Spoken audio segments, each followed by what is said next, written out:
Yeah, I'd definitely say it works as a trailer because it follows a kind of traditional structure and it kind of grabs your attention from the second that you start watching it.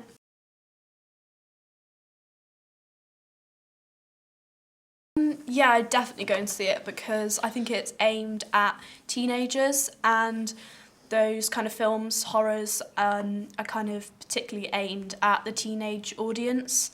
So yeah, it would definitely attract me to go and see it.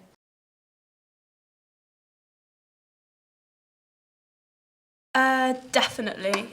Through the use of music, it's kind of really clearly defined from the start, and you can tell kind of it helps build the tension, so you can tell that it's like a horror from the moment you start watching it.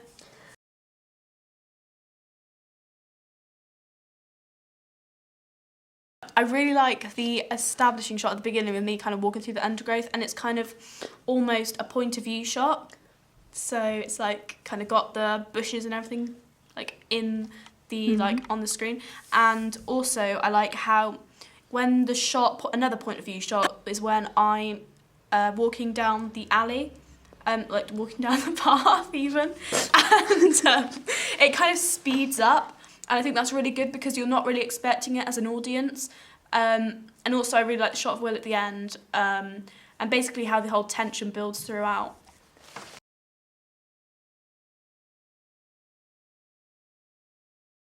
I thought it was a really good location because it was really kind of almost abandoned. There was like hardly anyone there, and this kind of gave the characters kind of a more believable aspect and made them seem more vulnerable to an audience.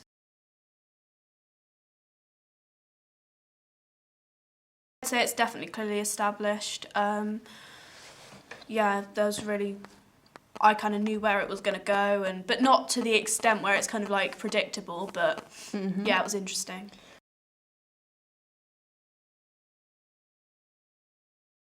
In the middle. No, I'd say it was about the right length, really.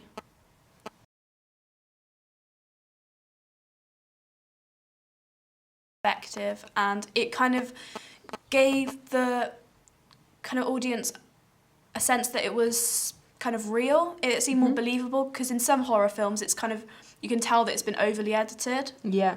So yeah, I really like that.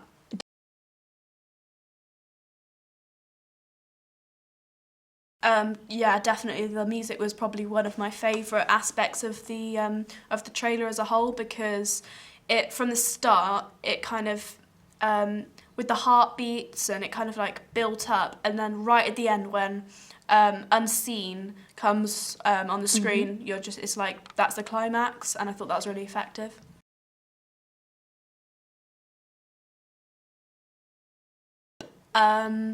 I knew from the second I started watching it that it was going to be a horror film.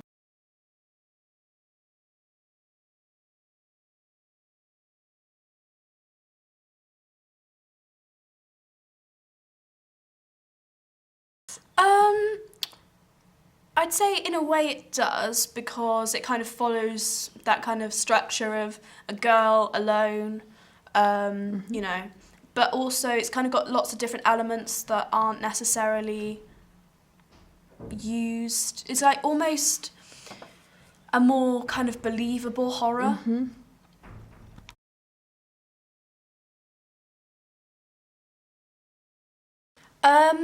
First of all, I really like the colour scheme because it kind of breaks away from the conventions of horror film posters because it's in black and white, and through the black and white element it kind of enhances the colours that Chloe's used, like the red, the kind of darker greeny browny colour, and obviously the white, and that makes it really stand out.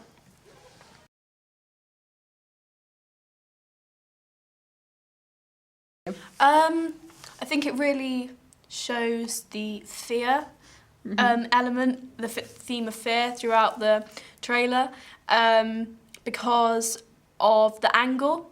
It's kind of like from below. It's kind of like that makes Will seem a more dominant character and makes him like seem more kind of feared, and also his facial expression is kind of scary.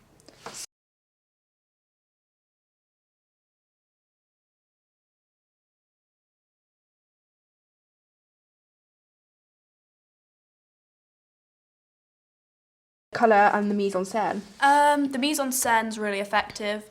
I love the trees in the background. Obviously reminds the audience of where it's set, and I like the lighting with kind of like this.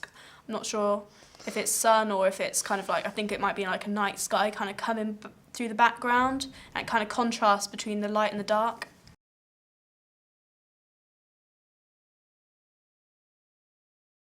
I really like the use of colour. I like how Chloe's kind of edited the main image to, it kind of sheds more light on the two actors' faces, which draws the audience's attention to them. And I like the colour scheme as well. The kind of white and red, which are striking colours against the kind of dark background.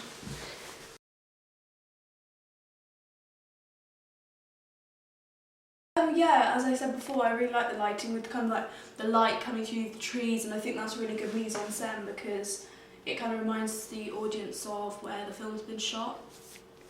Do you think